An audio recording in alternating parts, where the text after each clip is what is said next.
Alléluia. Nous avons fait de belles confessions. De très belles confessions. Je crois que nous comprenons ce que nous chantons. Et nous devons faire l'effort de comprendre davantage ce que nous exprimons au Seigneur. Parce que cela édifierait notre foi. Dans le premier chant, je servirai mon Seigneur. Le refrain dit, je servirai mon Seigneur. Je servirai sa puissance. Et chaque jour, son amour servira son peuple autour. Je ferai de ma faiblesse l'occasion de son secours. Cela veut dire que lorsque tu es faible, tu dois permettre au Seigneur de te secourir. C'est une occasion pour que Dieu soit en action dans ta vie. Donc ta faiblesse n'est pas une fatalité. Ta faiblesse n'est pas une destruction. Ta faiblesse est un moyen de pouvoir permettre à Dieu de transformer cela en force. L'apôtre Paul a fait l'expérience, il dit, c'est lorsque je suis faible que je suis réellement fort. Donc lorsque tu es faible, c'est l'occasion pour Dieu de manifester sa force dans ta vie. Parce que souvent nous sommes trop forts. Lorsque nous sommes forts, Dieu nous laisse. Et lorsque nous sommes faibles, nous pouvons donc l'invoquer, parce que Dieu veut qu'on l'invoque de tout son cœur. Il ne répond que lorsque on l'invoque de tout son cœur, lorsqu'on est désespéré et on se tourne vers lui. C'est là qu'il se manifeste. Donc, la faiblesse donc, est une occasion pour que tu puisses alors expérimenter sa force. Parce que cela te place dans cette situation où tu es désespéré. Oui, si tu te tournes vers lui, tu verras sa force. Amen. Tu verras son secours. Oui, ce matin, nous allons encore partager la parole du Seigneur. Et vous savez, la parole du Seigneur est esprit et vie. Cela veut dire qu'elle vise à communiquer la vie. Et elle est véhiculée par son Esprit Saint. Donc je voudrais être un instrument entre ses mains. Je servirai sa puissance, donc je voudrais que sa puissance se manifeste au travers de moi. Que le Saint-Esprit s'exprime par ma bouche. Que ce soit un instrument entre ses mains. Pour vous communiquer la grâce du Seigneur ce matin. Alors nous sommes dans un processus de l'accomplissement des œuvres de Christ. Nous sommes dans la série « Accomplir les œuvres de Christ ». Aujourd'hui, nous allons parler d'annoncer une bonne nouvelle aux pauvres. Selon le schéma de Luc, chapitre 4, verset 18. Parce qu'après son baptême, l'onction est descendue sur Jésus. Il est allé dans le désert être tenté. Il a jeûné. Et ensuite, il a commencé son ministère. Il a dit, l'Esprit du Seigneur repose sur moi parce qu'il m'a désigné par l'onction pour annoncer une bonne nouvelle aux pauvres. Il m'a désigné par l'onction pour annoncer une bonne nouvelle aux pauvres. Et que veut dire annoncer une bonne nouvelle aux pauvres? C'est ce que nous allons voir ce matin. Alors nous avons besoin de comprendre. Quelquefois, nous ne comprenons pas ce que c'est que cette bonne nouvelle. Nous devons comprendre quels sont les bénéficiaires du message du salut.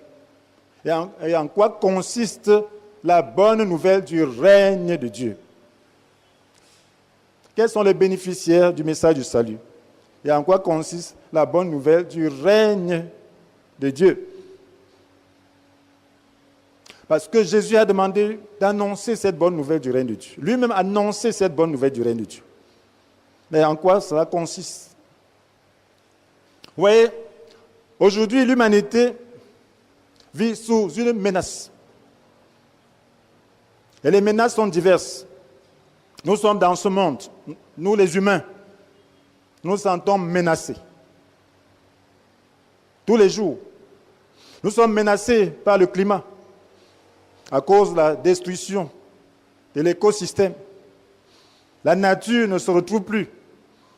Et pour cela, il y a des pluies terribles, il y a des inondations. Le climat change, tantôt il fait très chaud, tantôt il fait très froid. Cela menace l'humanité. Nous sommes menacés par des conflits. Même au niveau local, il y a des guerres fratricides. Oui, au niveau mondial, oui, il y a un conflit potentiel. Oui, les grandes puissances Oui. Et celles qui ont des bombes atomiques s'enorgueillissent parce qu'ils savent qu'ils peuvent détruire l'humanité. Ils se disent, bon, voici, je suis puissant. Et nous sommes menacés par tout cela. Il suffit d'une petite erreur pour que le monde soit complètement détruit, pour que le monde soit en flammes. Nous sommes menacés par des maladies incurables, dues à la médecine moderne, dues au mode de vie moderne. Nous sommes menacés par de nouveaux virus, des épidémies. L'homme est menacé. L'homme vit sous toutes sortes de menaces. Les humains se sentent menacés. Et l'économie mondiale même, personne n'est sûr de la stabilité de cette économie. Les divergences sont criardes. Il y a un écart entre les riches et les pauvres, tellement criard. Et personne ne connaît le lendemain. Ce qui fait que l'humanité se sent menacée. Pourquoi tout ça?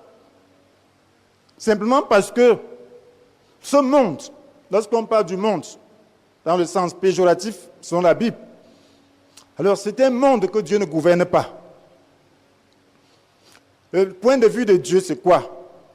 Lorsque le Seigneur pose son regard sur le monde, depuis longtemps, qu'est-ce qu'il dit? Il nous dit dans Romains chapitre 3, verset 23, « Car tous ont péché, en effet, sont privés de la glorieuse présence de Dieu. » Ce monde est ainsi simplement parce qu'il y a une séparation entre Dieu et ce monde. Et ce monde a perdu la gloire de Dieu. Ce monde n'est pas dans la gloire de Dieu. Lorsqu'on parle de ce monde, on voit son système. On voit le système que l'homme a mis en place. On voit sa politique, on voit sa vie. On voit sa culture. Donc ce monde, dans sa culture, dans sa politique, dans sa manière de vivre, alors est loin de Dieu, n'est pas en relation avec Dieu. Et vous savez qui règne? Lorsque le monde n'est pas en relation avec Dieu, quelqu'un d'autre gouverne le monde sur le plan spirituel. La Bible nous dit dans 1 Jean chapitre 5, verset 19, que nous savons que nous appartenons à Dieu alors que le monde entier est sous la coupe du diable. 1 Jean chapitre 5, verset 19. Oui, nous savons que nous appartenons à Dieu alors que le monde entier est sous la coupe du diable. Vous pensez que si ce n'était pas le diable qui gouvernait le monde, il y aurait la famine avec tout ce développement technologique. Vous pensez que si ce n'était pas le diable qui gouvernait le monde, il y aurait tous ces problèmes. Non, le diable gouverne le monde. Pourquoi?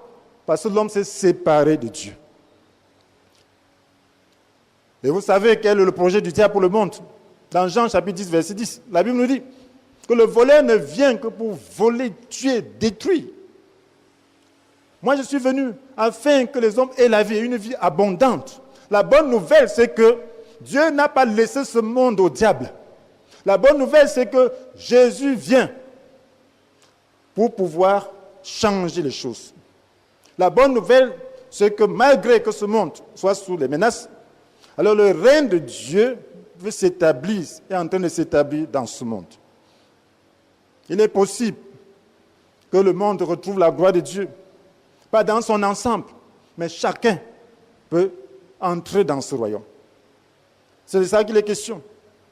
Et ce matin, donc, nous allons voir que nous allons voir en quoi consiste la bonne nouvelle du règne de Dieu. Et comprendre que ce règne se manifeste par le Saint-Esprit. Et savoir que ce règne est pour ceux qui se reconnaissent pauvres. Parce que lorsqu'on vit sous la menace, ces différentes menaces, alors on est dans un état de manque. La pauvreté, c'est un état de manque. Personne ne se sent comblé en dehors de Dieu. Maintenant, la bonne nouvelle, c'est quoi? Du règne de Dieu. Nous avons besoin de renouveler notre intelligence par rapport à ce que nous entendons par bonne nouvelle. Parce que nous sommes les messagers de la bonne nouvelle. Cette bonne nouvelle, c'est quoi pour le monde? Cette bonne nouvelle, c'est que ce monde, tel qu'il est, alors, connaît le règne du Seigneur. Le règne du Seigneur est en train de venir dans ce monde. Vous savez, l'évangile a été donné dans un contexte juif. Et on ne peut pas se passer de ce contexte. Voilà pourquoi il y a l'Ancien Testament et le Nouveau Testament. Alors, lorsqu'on parle de bonnes nouvelles, il faut déjà voir le peuple juif. Le peuple juif, nous le savons, il était en esclavage en Égypte et Dieu lui a donné un territoire, Canaan, qui est Israël aujourd'hui. Alors, ils avaient conquis ce territoire sous la direction de Josué. Ils s'étaient établis. Ils avaient dépossédé des Canaaniens et d'autres peuples, qu'on appelle en général les Canaaniens. Et ils sont établis. Alors, ils avaient l'hégémonie sur le reste du monde. Et au temps de David, alors cette hégémonie était vraiment réelle. David avait soumis toutes les nations autour de lui, de sorte que son règne était un règne puissant. C'était un règne puissant, parce qu'il connaissait Dieu, c'était l'homme selon le cœur de Dieu. Mais, en 787 avant Jésus-Christ, Dieu avait détruit son propre peuple sous l'empire babylonien. Il l'avait détruit, il l'avait envoyé en exil. Et il lui a promis qu'il devait restaurer son royaume. Depuis lors, depuis 6 siècles avant Jésus-Christ, Israël n'avait plus jamais été un État indépendant. Et Dieu lui avait promis qu'il allait restaurer son règne, son hégémonie sur le monde. Et de manière plus glorieuse. Et ils attendaient donc cela. Donc et ça devait être un descendant de David. Donc lorsqu'ils parlaient du Messie, lorsqu'ils attendaient le Messie, ils attendaient un Messie qui vienne les délivrer. C'était un Messie politique qu'ils attendaient. C'était un descendant de David, un roi comme David, qui vienne instaurer le règne d'Israël et puis dominer sur tous leurs ennemis et sur le monde entier, tel que Dieu avait promis. Alors, avant que Jésus n'arrive, leur esprit était taraudé par quoi? Par cette pensée du Messie. Alors, il se pose la question, il faut que le Messie vienne, parce qu'il croupissait sous les impôts, sous le lourd des impôts de l'Empire romain. Et il ne voulait pas payer ces impôts-là. Il disait, mais si le Messie vient, il nous délivre, alors on sera heureux. Et voilà dans quel contexte Jésus arrive. Donc ils attendaient cette délivrance politique. Ils attendaient que Jésus instaure un royaume puissant, qui soumette l'Empire romain et puis gouverne le monde.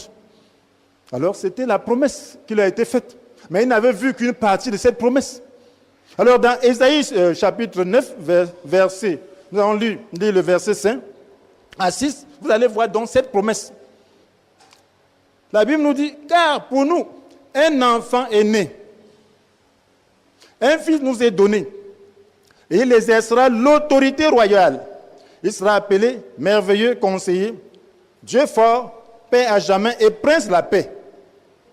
Il étendra sans fin la souveraineté et donnera la paix qui durera toujours au trône de David. David, c'est le roi David. Il devait étendre la souveraineté.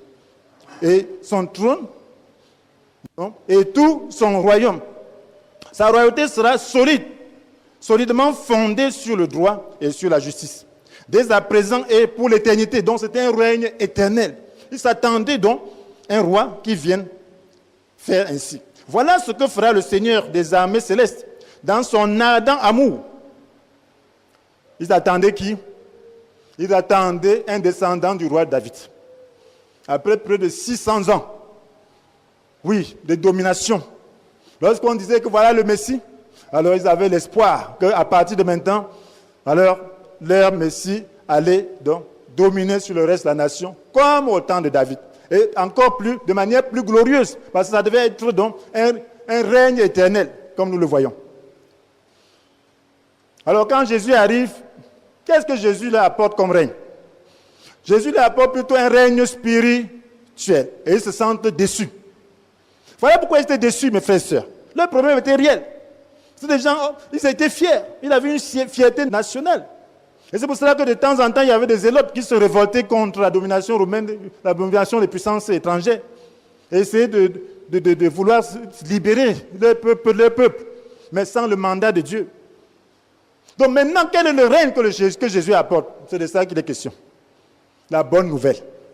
Dans le même passage, Dieu avait mis bien en exergue ce règne spirituel. Au verset 1, Parce que lorsqu'on lit la Bible, c'est un mystère. Dieu cache les choses dedans. Si bien que s'il ne te révèle pas, tu ne comprendras pas. Ils avaient des rabbins, ils avaient des pharisiens, des docteurs, mais qui ne comprenaient pas. Oui, ils ne comprenaient que l'autre partie. La Bible nous dit, au verset 1, le peuple qui vivait dans les ténèbres verra briller une grande lumière. De quelles ténèbres s'agit-il? Il fallait décoder cela. Le peuple vivant dans les ténèbres verra briller une grande lumière. Eux, ils disaient qu'ils n'étaient pas dans les ténèbres. Parce qu'ils disaient la Bible. Tu peux lire la Bible et tu te mets dans les ténèbres spirituelles. Ce peuple était dans les ténèbres spirituelles, mais en toute ignorance. Quand Jésus vient, il dit qu'il apporte la lumière. La lumière, c'est qui? C'était Jésus qui venait, le Messie venait avec la lumière. La lumière permet d'éclairer. Lorsqu'on dit que nous appartenons à Dieu, alors que le monde entier est sous la coupe du diable. Le royaume du diable est un royaume de ténèbres. Et Jésus apporte donc la lumière. Lorsque la lumière vient, les ténèbres s'enfuient. Donc Jésus a apporté la lumière. C'est Jésus seul qui pouvait apporter la lumière parce qu'il n'y a pas deux sources de vraie lumière. C'était lui la lumière du monde. Et Jean-Baptiste l'a annoncé. C'est la véritable lumière qui, en venant dans le monde, éclaire tous les hommes. Dans Jean chapitre 1, il était la véritable lumière. Mais qu'est-ce qu'ils ont fait? Ils ont dit non. Nous voyons. Son père a dit nous voyons. Nous voulons un Messie politique. Mais quelle est la bonne nouvelle du règne de Dieu? La bonne nouvelle du règne de Dieu, c'est que lorsqu'on parle du royaume du diable, lorsqu'on parle des ténèbres dans le monde, dans la Bible, il est question donc des œuvres des ténèbres. Il est question du diable. Il est question de là où le diable règne. Alors lorsque tu es coupé de Dieu, tu es dans les ténèbres. Parce que tu ne peux pas juger. Tu n'as pas la lumière. Les gens ont des cultures, mais qui ne sont pas en harmonie avec la volonté de Dieu. On parle de ténèbres. Le diable enseigne des choses terribles. Qui sont les ténèbres, c'est les actions, les activités des démons. Mais quelle est la bonne nouvelle? La bonne nouvelle que Jésus apporte la lumière pour pouvoir éclairer le monde. La lumière vient dans ce monde. Elle vient apporter le règne de Dieu dans ce monde pour que les règnes des ténèbres s'en aillent, pour que les règnes du diable s'en aillent. La bonne nouvelle, c'est quoi? C'est que Jésus vient arracher les âmes au pouvoir des ténèbres dans Colossiens chapitre 1, verset 13. La Bible nous dit, il nous a arrachés au pouvoir des ténèbres. Il nous a fait passer dans le royaume de son Fils bien-aimé. Il nous a arrachés. Le monde était au pouvoir des ténèbres. La bonne nouvelle, c'est qu'il y a possibilité d'être arraché au pouvoir des ténèbres et pour appartenir au royaume de Dieu. Donc la bonne nouvelle, c'est que le royaume de Dieu vient dans ce monde. Et on peut maintenant lui appartenir à ce domaine où Jésus règne. Vous pouvez être maintenant dans ce monde, mais sans plus être sous l'autorité du diable. Vous pouvez maintenant être dans ce monde, sans plus être dans un domaine ténébreux. Vous pouvez être maintenant dans ce monde, mais étant sous l'autorité de Jésus, en étant dans la sphère où Jésus règne. C'est ça la bonne nouvelle. Lorsque le diable règne, il ne t'apporte que destruction, il ne t'apporte que mensonge, le vol, il vole, il te trompe. Ce monde est gouverné par le mensonge.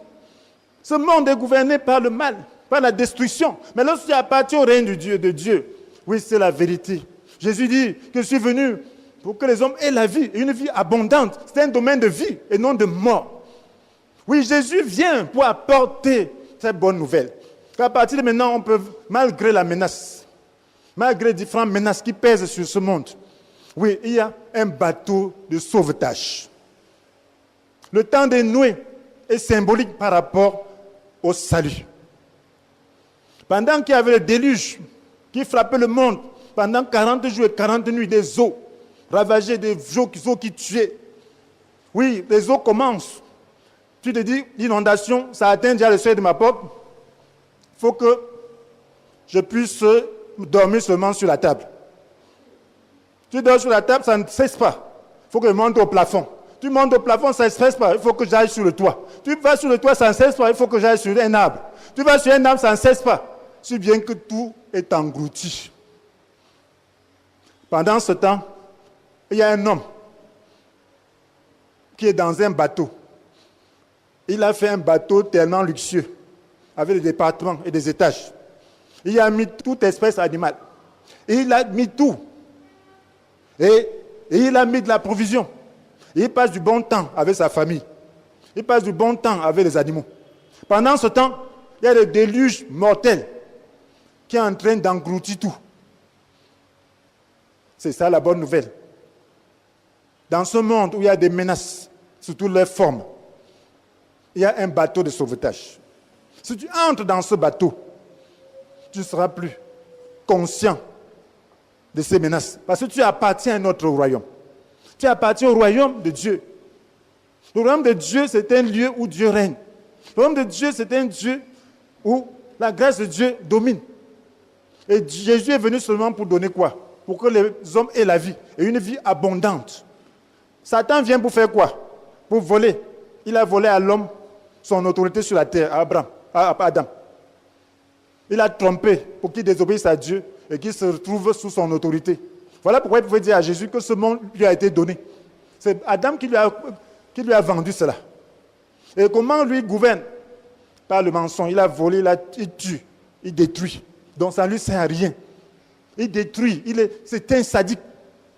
Le diable est méchant.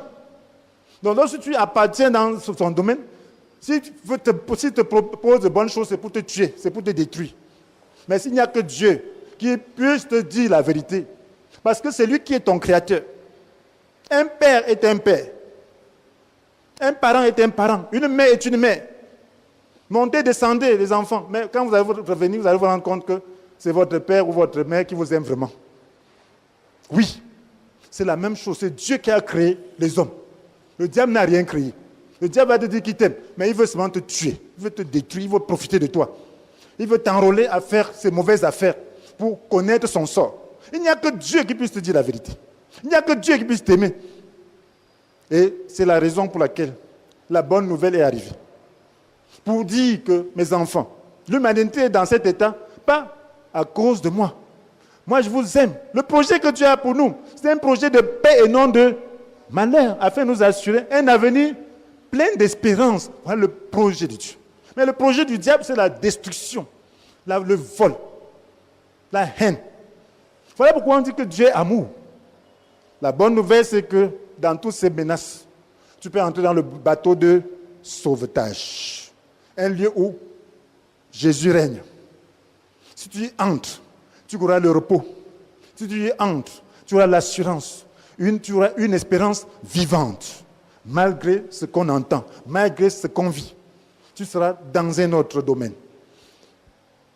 Le règne de Dieu se manifeste par le Saint-Esprit. Alors le règne de Dieu vient par la puissance du Saint-Esprit. Lorsque Jésus vient, pour commencer à annoncer ce message du règne de Dieu, il fallait qu'il soit équipé de cette onction. Oui, il fallait que le Saint-Esprit descende sur lui, sous la forme d'une colombe. Oui, pour dire que c'est un règne où il y a des obstacles spirituels. Il y a des ténèbres. Et on ne peut dégager ces obstacles que de manière spirituelle. Il faut la puissance spirituelle. Et le Saint-Esprit donc est la puissance spirituelle qui dégage ces obstacles. Il y a beaucoup d'obstacles que le diable a placés sur le chemin du règne de Dieu. Oui, ce monde est enténébré. Et l'apôtre Paul dit, dans 2 Corinthiens, chapitre 4, verset 3 à 4, si notre évangile demeure voilé, c'était voilé. S'il demeure voilé, c'est pourquoi Jésus a parlé aux Juifs, ils étaient voilés. Pourquoi? Parce qu'ils étaient attachés à leur bonheur terrestre. S'il demeure voilé, il ne l'est que pour les incrédules, ceux qui ne croient pas. Et qu'est-ce qui les rend incrédules? Il dit, le Dieu de ce monde a aveuglé leur esprit. Vous voyez? Le message est spirituel. Ce n'est que spirituellement qu'on saisit. C'est l'esprit de l'homme qui doit saisir. Mais il y a le Dieu de ce monde. Le Dieu de ce monde, c'est qui? C'est le diable qui opère les ténèbres. Oui, le Dieu de ce monde a voilé leur esprit pour qu'ils ne voient pas briller la lumière de la bonne nouvelle qui fait resplendir la gloire de Christ, qui est l'image de Dieu. Donc, le Dieu de ce monde voile, aveugle l'esprit des gens pour qu'ils ne saisissent pas. Donc, cela veut dire qu'il faut une puissance spirituelle. Voilà pourquoi il faut renverser ce Dieu. Alors, ce Dieu, et puis sont nombreux. On peut dire Dieu, des dieux, en parlant des puissances spirituelles sous l'autorité du diable. Mais on peut parler aussi du Dieu avec le petit d. en parlant du diable lui-même. Lorsqu'on parle du Dieu de ce monde, il est question du diable. Lorsqu'on parle des dieux, il est question de ces puissances qui sont sous l'autorité du diable. Il y a donc plusieurs dieux, plusieurs puissances qui aveuglent. Et la Bible nous dit dans 1 Jean chapitre 2, verset 15, que ces dieux-là se manifestent de différentes manières. Comment se manifestent ces dieux? La Bible dit, n'aimez pas le monde ni rien de ce qui fait partie de ce monde. Si quelqu'un aime le monde, l'amour du Père n'est pas en lui. Car tout ce qui fait partie du monde, les mauvais désirs qui animent l'homme livré à lui-même. Donc, les mauvais désirs, c'est des dieux qui aveuglent l'esprit de l'homme. Lorsque tu as des mauvais désirs, ça devient un dieu. La lumière de la bonne nouvelle ne peut pas pénétrer. Tu deviens incrédule. Les gens sont incrédules, pourquoi? Parce qu'ils ont des mauvais désirs. Ils ont des désirs de faire des mauvaises choses. Ils tiennent ça, des mauvais désirs. Ils ont la haine, les mauvais désirs qui animent l'homme livré à lui-même. Alors, lorsque tu ne veux pas céder cela, alors tu ne peux pas comprendre. Ce sont des dieux qui empêchent que tu puisses recevoir la lumière de la bonne nouvelle. La soif de posséder ce qui attire le regard. Ce monde est un monde où on invente tellement de choses. Un monde où les riches sont tellement riches et les pauvres tellement pauvres. De sorte qu'il y a de la convoitise, la soif. Les gens ont la soif de posséder ce qui attire le regard. La soif du luxe. Le luxe n'est pas un problème, mais sa soif est un problème. Alors tu restes là que si j'avais l'argent, je pourrais acheter cette montre. Tu as soif. Ça, c'est un Dieu. Tu es en train de porter un Dieu qui va t'empêcher d'écouter la bonne nouvelle, qui va t'empêcher de croire, qui va te rendre incrédule pour que la parole de Dieu ne pénètre pas ton cœur. Si Dieu te donne la grâce, et si c'est sa volonté que tu possèdes quelque chose de luxueux, gloire à Dieu. C'est pour lui, ce n'est pas pour toi. Mais lorsque ton cœur est attaché à ces choses, mon frère, ces dieux-là remplacent le vrai Dieu dans ton cœur. Ces dieux-là combattent le Père. Ces dieux-là combattent le Père. Et même si tu es croyant, si tu t'attaches à cela, alors ce Dieu, le Père, l'amour du Père sort. Et ce Dieu-là devient ton Dieu. Tu ne comprends plus la parole de Dieu normalement. Tu vas comprendre maintenant avec ta propre lumière, avec la lumière de ces dieux, au lieu de la lumière du vrai Dieu. Tu comprendras pas ce qu'on appelle renoncement. Tu comprendras pas ce qu'on appelle la croix. Tu comprendras pas ce qu'on appelle l'amour. L'amour, tu vas définir à ta propre manière. Au lieu de l'amour biblique, qui est la patience, qui est la paix, qui est tout ce que nous connaissons là. Donc, le Dieu là aveugle. Et l'orgueil qui inspire les biens matériels. Si tu as quelques biens matériels, mon frère, sache que tu es tenté par un Dieu. Il y a de l'orgueil. Tu sais qui je suis. Je peux t'acheter. Il fait même à quoi? Il parle même à qui? Il a même quoi? Il marche en babouche, espace de va-nu-pied. Voilà l'orgueil qui inspire les biens matériels. Lorsqu'on a les biens matériels, on pense qu'on est quelque chose, alors que ce n'est rien. Vous avez déjà vu quelqu'un partir avec une aiguille? Vous avez déjà vu quelqu'un devant la mort dire que mes biens vont me sauver? Ça, c'est la vanité. Mais le diable, lorsqu'on en a un peu, le diable, mais lorsque ce n'est pas pour servir Dieu, lorsque ce n'est pas pour aider les autres, lorsque ce n'est pas pour faire la volonté de Dieu, alors ça devient un Dieu. Et on devient orgueilleux, mais on méprise les autres. Voilà ce qui empêche que l'évangile entre dans les cœurs. Lorsque tu prêches à quelqu'un qui a quelques moyens, il va dire que tu as faim. Oui, lorsque nous prêchons, on évangélise, il regarde d'abord, il a faim, il faut que je lui donne à manger. Pourquoi il est dehors comme ça là? Alors ce n'est pas la faim qui nous presse, mais c'est l'amour de Dieu qui nous presse. Alléluia. C'est l'amour de Dieu. L'amour de Dieu, nous sommes tous menacés. Oui, même cet argent-là, ça peut partir. On a d'autres besoins que l'argent ne peut pas résoudre. Donc si l'homme ne se rend pas compte de cela, alors il devient orgueilleux. Voilà les obstacles qu'il faut ôter. Il faut la puissance du Saint-Esprit pour pouvoir détruire cela. La puissance du Saint-Esprit détruit ces dieux. Voilà pourquoi l'Évangile a besoin de la puissance de l'Esprit de Dieu. Les premiers disciples avaient besoin de cela. Ils étaient contents de vouloir annoncer l'Évangile. Oui, Jésus, après sa résurrection, a soufflé sur eux, ils ont reçu le Saint-Esprit. Il les a enseignés pendant 40 jours, ils se sentaient motivés. Mais Jésus leur dit, ne vous éloignez pas de Jérusalem, jusqu'à ce que vous ayez reçu le don du Père. Amen. qui reçoivent, il dit l'Esprit, il dit le Saint-Esprit descendra sur vous, vous recevrez sa puissance et vous serez mes témoins à Jérusalem, dans toute la Judée, la Samarie et jusqu'au bout du monde. Il fallait que l'Esprit de Dieu descende sur eux, qu'ils reçoivent la puissance pour briser l'incrédulité de leurs concitoyens, les Juifs, qui étaient attachés à la royauté du monde. Ils étaient attachés au règne du Messie selon le monde. Ils étaient attachés au règne du Messie selon le monde. Ils voulaient que le Messie les délivre de l'oppression romaine. Oui, il fallait maintenant prêcher dans ce contexte, où ils ont crucifié Jésus et menti, payé, soudoyé les soldats pour dire que Jésus n'est pas ressuscité. Oui, quand ils ont vu que Jésus était ressuscité, ils ont soudoyé les soldats pour dire que Jésus n'est pas ressuscité, que ses disciples sont venus voler son corps, que ses disciples sont venus voler son corps. Mais prêcher dans ce contexte pour que les gens croient, il fallait renverser ces dieux. Il fallait une puissance. Nous avons besoin de prêcher dans ce contexte où les gens sont dévoyés, où les gens sont attachés aux choses, où l'atmosphère spirituelle est gâtée, où les gens vont à l'église comme chez les marabouts, où les gens ont une conception différente de Dieu.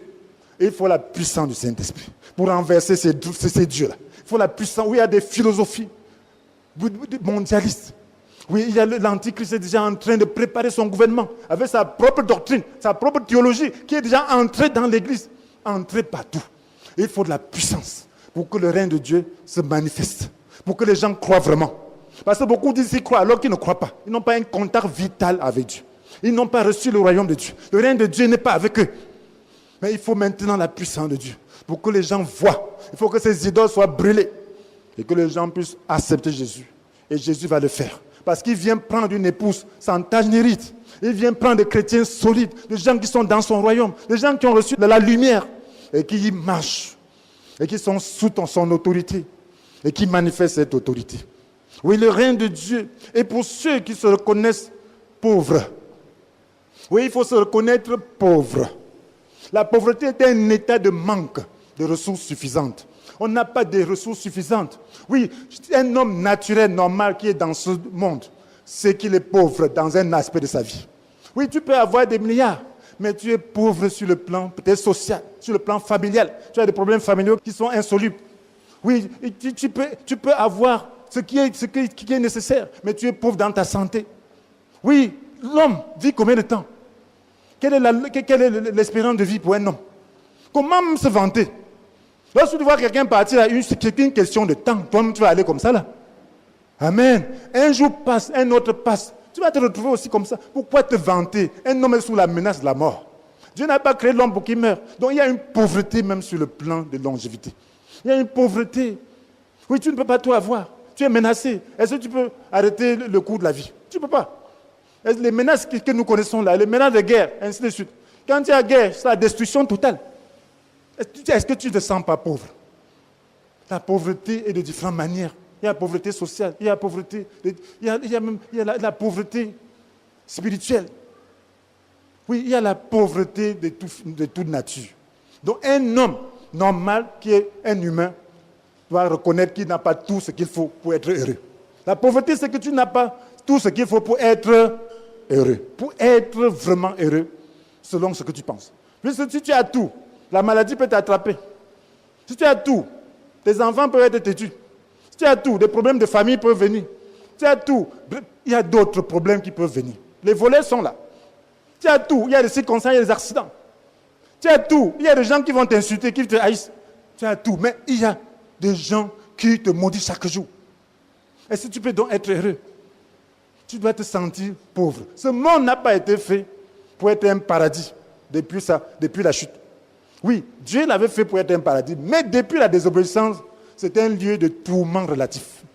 Ce qui fait qu'un homme normal reconnaît qu'il a besoin de quelque chose. Donc, c'est lorsque l'homme reconnaît qu'il a besoin de quelque chose, ne serait-ce que pour l'éternité, parce qu'en toi-même, tu ne veux jamais mourir. Mais la mort te guette chaque jour. Mais déjà ce fait doit t'amener à reconnaître que tu es pauvre. La bonne nouvelle est pour les pauvres. Jésus avait dit dans Matthieu 5, verset 3, « Heureux ceux qui se reconnaissent spirituellement pauvres, car le royaume des cieux est à eux. » Le règne de Dieu est pour toi si tu reconnais ta pauvreté, si tu sais que tu as besoin de Dieu pour vivre. Si tu sais que tu as besoin de Dieu pour être heureux. Si tu sais que tu as besoin de Dieu pour être délivré, pour mener une vie morale normale. Un homme normal, c'est qu'il a des habitudes qui met les autres mal à l'aise. Tu peux avoir tout, mais tu es un ivrogne. Tu peux avoir tout, mais tu es un drogué. Tu peux avoir tout, mais ton comportement n'est pas bon. Tu as besoin de Dieu. Si tu sais que tu as besoin de Dieu, alors c'est là que tu es dans une position où Dieu peut se manifester à toi. Parce que Jésus dit, le voleur ne vient que pour voler, tuer, détruire. Moi, je suis venu pour que les hommes aient la vie. Et une vie abondante. Si tu sais que tu n'es pas dans cette vie abondante, tu as besoin de Jésus. Jésus est pour toi. Si tu sais que tu n'as pas la paix, quand tu dors comme ça, tu n'es pas heureux. Tu n'as que des problèmes, tu ne vois que des problèmes. Mon ami, rien ne peut t'empêcher d'avoir des problèmes sur cette terre. Tu vas penser que ton problème c'est 100 000. Quand tu as 100 000, tu vas voir ton problème c'est 200 000. Quand tu as 200 000, tu vas voir ton problème c'est 5 millions. Quand tu as 5 millions, tu vas voir ton problème c'est 10 millions. Tu n'auras jamais un temps où tu n'as pas de problème, à moins que tu aies Jésus. Quand tu as beaucoup d'argent, tu vas penser que ton problème c'est de gouverner, d'être le président. Tu vas voir comment tu peux acheter des armes pour être aussi président. Quand tu as beaucoup, tu vas être le président, tu vas voir ton problème c'est d'être bien reconnu dans le monde. Il y a un autre qui te dépasse. Quand tu as un autre problème, c'est comment vivre éternellement. Il y a des gens qui s'incarnent même dans leur chien pour quand ils meurent, qu'on puisse les remplacer par leur chien. Qu'on donne tout l'honneur qu'on leur donne à leur chien. Parce qu'ils ont en eux le sang de l'éternité. Ils ne veulent pas que les gens là mangent l'argent pour rien. Ils veulent que le chien mange. On garde le chien, on le lave, il est là, on entre dans sa voiture. Voilà à quel point l'homme est aveuglé, mon frère, ma soeur. Parce qu'il a le souci. Il dit, cet argent-là, je vais le laisser à qui? Il meurt, tu penses qu'il pleure de choses, il est en train de pleurer l'argent qu'il laisse dehors, qu'il laisse derrière. Oh! Donc, ça veut dire, mon frère, ma soeur, lorsque tu reconnais cette pauvreté, lorsque tu sais que ce n'est que Dieu qui peut donner un sens à ta vie, alors tu es dans de bonnes dispositions. Tu dois savoir, tout ce qui sépare l'homme de Dieu, c'est le péché. Mais si tu sais que de toi-même, tu ne peux pas être saint, tu es bien placé. Tu ne peux, aucun homme de lui-même, de par ses efforts, ne peut être comme Dieu veut. Ne peut atteindre le standard moral de Dieu. Et c'est la raison pour laquelle Jésus est venu. Il veut seulement que tu reconnaisses. Heureux ceux qui se reconnaissent spirituellement pauvres, car le royaume des cieux leur appartient. Est-ce que tu te reconnais faible? Est-ce que tu reconnais que moralement tu es pauvre? Est-ce que tu reconnais que socialement tu es pauvre? Est-ce que tu reconnais que tu es pauvre même sur le plan de vie? Si tu le reconnais, ça veut dire que tu as besoin de Dieu. Ça veut dire que tu as besoin du règne de Dieu. Alors le règne de Dieu est pour toi. Jésus est venu pour toi. Alors tu peux le recevoir. Parce qu'il dit dans 1 Jean chapitre 1 verset 9, si nous reconnaissons nos péchés, il est fidèle et juste. 1 Jean chapitre 1 verset 9, si nous reconnaissons nos péchés, il est fidèle et juste. Par conséquent, il nous pardonnera nos péchés et nous purifiera de tout le mal que nous avons commis. Oui, c'est lui qui purifie. La bonne nouvelle, c'est que Jésus vient avec son sang pour purifier, pour ôter. C'est l'agneau de Dieu qui ôte le péché du monde. L'agneau, c'est quelque chose qu'on offre en sacrifice. Son sacrifice a versé le sang qui ôte ton péché. Il ôte le péché au niveau de ta conscience. Il ôte le péché au niveau de ta vie. Il ôte le péché au niveau de la racine. Il coupe l'arbre du péché. Oui, qui était en toi. Quelques fruits peuvent rester là, mais l'arbre est déjà mort. Une question de temps pour que les fruits ne se produisent plus. Mais qu'est-ce que l'homme fait? Il cueille quelques fruits, il se contente que je n'ai pas quelques fruits. Mais l'arbre est toujours là. En sa saison, le fruit reviendra. Mais Jésus vient tailler cet arbre, il maudit cet arbre. Et cet arbre ne produit plus. Avec le temps, il n'y aura plus de fruits. Alléluia! C'est ça la bonne nouvelle du règne de Dieu. Est-ce que tu veux maintenant entrer dans ce royaume? Est-ce que tu sens que tu as besoin de ce Christ? Est-ce que tu veux entrer dans ce règne? Parce qu'en réalité, tout passera. Mais la différence, c'est que certains sont dans le bateau. Certains sont en Christ. Christ, c'est le bateau. Pendant que le déluge tombe, ils ont leur assurance. Je ferai de ma faiblesse l'occasion de son secours. Donc ça veut dire que quand tu es dans ce bateau, pendant qu'il y a des menaces, tu fais de tes menaces l'occasion que Dieu te secoue. Tu pries, tu dis à Dieu, voilà la situation, je suis menacé. Voilà. Et il y a tes menaces. Alors Dieu apaise ton cœur, il te donne l'assurance, et il te sauve, il t'aide. Voilà ce qui fait la différence. La différence, lorsque tu appartiens à ce monde, à ce royaume du Seigneur, ce n'est pas que les problèmes manquent. Tu es encore dans ce monde. Mais il y a quelqu'un qui résout ton problème. Il y a quelqu'un qui te donne la paix. Parce que le règne de Dieu ne consiste pas à réglementer le manger, le boire, mais par l'Esprit à te rendre juste, à te donner la paix et la joie. Il y a quelqu'un qui te donne une vraie paix et une vraie joie. Le Saint-Esprit te donne cela, malgré la situation. Et c'est lui-même qui résout. Alléluia. Veux-tu être arraché au pouvoir des ténèbres pour appartenir désormais au royaume de Jésus-Christ? C'est de ça qu'il est question. Si tu sais que tu es encore au royaume des ténèbres, alors c'est une question de volonté. Jésus dit, est-ce que tu veux être arraché au pouvoir des ténèbres pour appartenir désormais au royaume de Jésus-Christ? Veux-tu appartenir au domaine où règne la justice, la paix et la joie? Alors fais cette prière avec moi. Si tu le veux de tout ton cœur, parce qu'il est question d'un bouton. Ton cœur, c'est comme un bouton. Tu appuies celui-ci. Tu te tournes vers Dieu. Tu appuies l'autre, tu te tournes vers le diable. C'est toi-même qui dois appuyer son bouton. Tu veux te tourner vers qui ce matin? Tourne ton bouton vers le Seigneur. Si tu n'es pas dans son royaume, tourne-toi vers lui. Alors prie avec moi. Et tu vas voir les résultats. Lorsqu'on appuie le bouton, le ventilateur tourne. On appuie le bouton, la lumière paraît. C'est la même chose. Quand tu as appuyé le bouton du règne du Seigneur, tu vas te retrouver dans ce règne sans savoir comment ça s'est passé. Parce que ce n'est pas toi qui l'opère, c'est Dieu qui l'opère. C'est lui qui apporte la lumière dans ta vie. Est-ce que tu veux maintenant prier? Alors, prie avec moi. Prie sérieusement, de tout ton cœur. Tu vas dire, Père éternel,